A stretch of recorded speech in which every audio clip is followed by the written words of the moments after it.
So, according to Diana Rossini, Jerod Mayo is expected to be back as the Patriots head coach in the 2025 season. Now, I feel like Patriots fans are kind of split on this. I feel like some definitely want to keep Mayo around and give him the benefit of the doubt of this year. Obviously, it hasn't been a great year.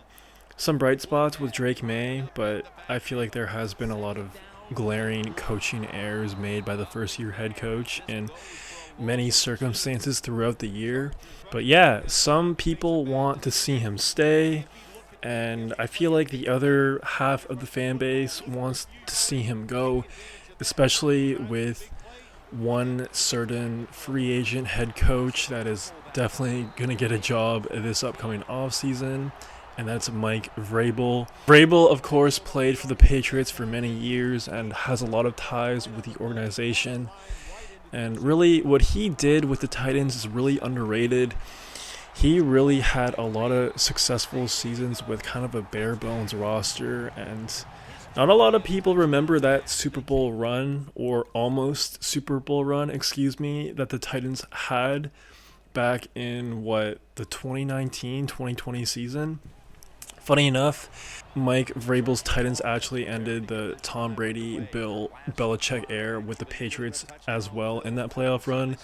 They beat the Patriots on the road, they beat the number one seed, the Ravens, on the road, and they almost beat the Chiefs on the road as well, but they came up a little bit short. But yeah, man, besides that season, I feel like every other year he was the Titans head coach. He just put together solid game plans week in and week out. I mean, come on, bro. Ryan Tannehill as your quarterback.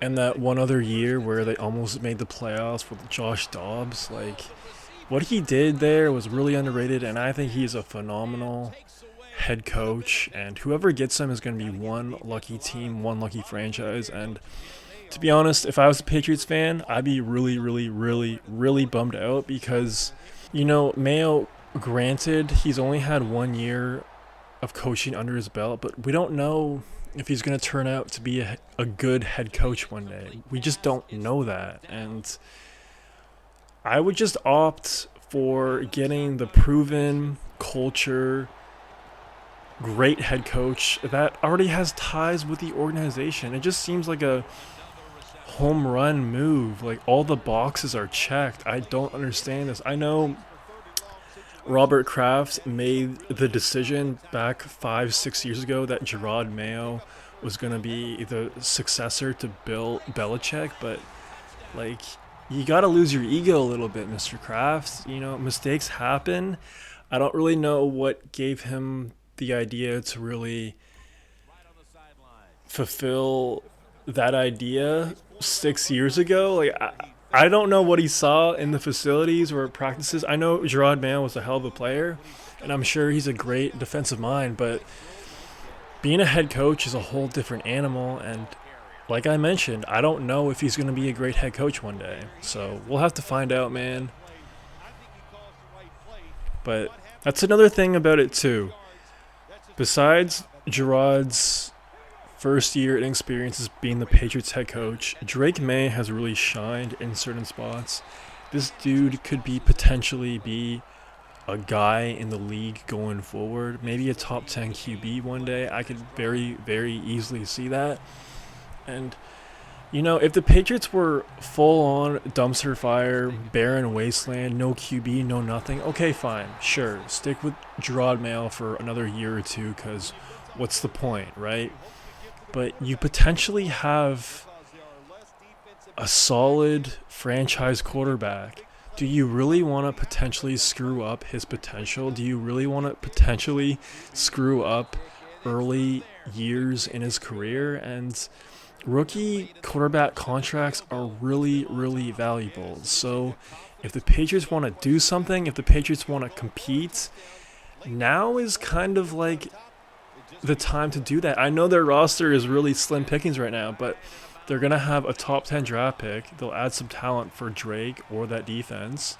So that'll help them tremendously. And, throughout the rest of the draft, round 2, round 3, they're going to have a high draft pick as well. And you're going to have a lot of money to pay guys to put around Drake May for the next 2-3 years. And if he does turn out to be a great quarterback, guess what? The quarterback market is completely screwed up right now. So even if he's like on the Trevor Lawrence level, he's probably going to get $500 million or something along the lines of that. So they're paying him peanuts right now, and they really have an opportunity to do something the next 2-3 years. But if you really take a chance when you don't need to take a chance with Jerod Mayo, then I don't really know what's going on here. But you guys let me know in the comments below. Would you stick with Jerod Mayo, see what he's like for another year, or would you just make the slam dunk choice and just get Mike Vrabel in there with a good young quarterback with a ton of salary cap with a top 10 draft pick this year? To me, it's an easy answer, but maybe you have a different opinion, so let me know in the comments below. And yeah, man, as far as the Patriots and the draft, I'm going to be really curious to see who they select with their top draft pick. There was actually a report about a week ago that T. Higgins, if he does hit free agency, which he probably will, the Patriots will be heavily pursuing him. And like I mentioned, they're going to have a ton of salary cap to make a huge contract for him. So see what happens there. But as of right now, they hold the number 3rd overall draft pick. Raiders and the Giants are currently ahead of them.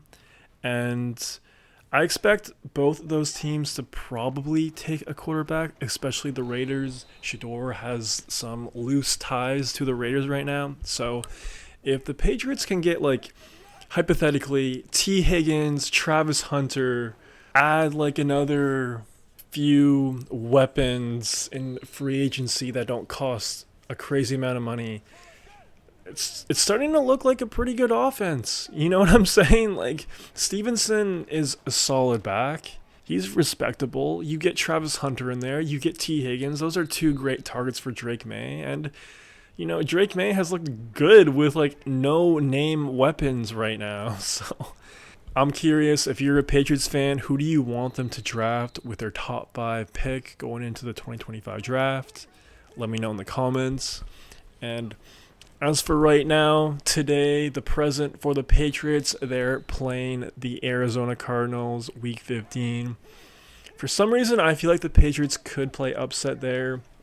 Cardinals are free-falling a little bit, and they're playing with a lot of pressure right now to try to get back into the swing of things and trying to maintain afloat in the NFC playoff picture. Meanwhile, the Patriots are just playing for nothing, playing loose, especially this time of the year. A lot of trappy games, a lot of teams that are trying to make the playoffs just playing with too much pressure, end up choking. So, you know, if you're into sprinkling some money on dogs every now and again, I would maybe advise you to look into that game a little bit more. Maybe not take the money line, but maybe take the spread or something. Could be a close game, or I could be dead wrong. You let me know in the comments below. If you made this far, please subscribe. It helped out your boy a ton. That's all I got for right now. Peace.